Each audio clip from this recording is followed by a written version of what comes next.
and sisters, welcome back to our channel. If you've been here before, we miss you so much, and it's your first time, welcome to our channel. Today we're going to go over common mistakes that people make in their squat, especially folks that are first starting out in the gym, and this is going to be episode 3 of our squat strengthening series. We're going to go over everything from the tippy top to the bottom of our feet, starting with the bar placement, what our elbows should look like when we're squatting, our knees, our feet, all of the above, and I'm going to have voiceovers for you so you can see what not to do and how to properly execute your squat so you can start adding weight to the bar and start increasing your PRs. So without further ado, we're going to start with 3 common mistakes and how you can fix them. So the first has to do with the bar positioning on your back. You're going to want to practice this with either a broomstick or something else that mimics a barbell to start.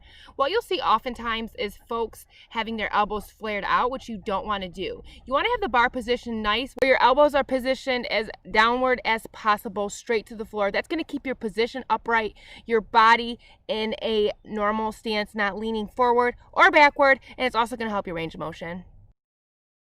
The next common mistake we're going to talk about is foot positioning. A lot of folks wait until they're underneath a barbell, loaded with a bunch of weight, for them to get comfortable in their stance. That is a mistake. You want to do this before you load the bar, just your body weight. Figure out what works for you, whether that's a little bit of a wider stance, shoulder width apart, and how much you're going to point your toes. It's all based on preference. You want to be comfortable, and you want to ensure that you're getting proper depth before you load a barbell. So you want to make sure that you're below 90 degrees or at least at 90 degrees, and that there's no discomfort, and that you feel confident in your stance with your feet placement, as well as reaching depth before you go into a loaded squat.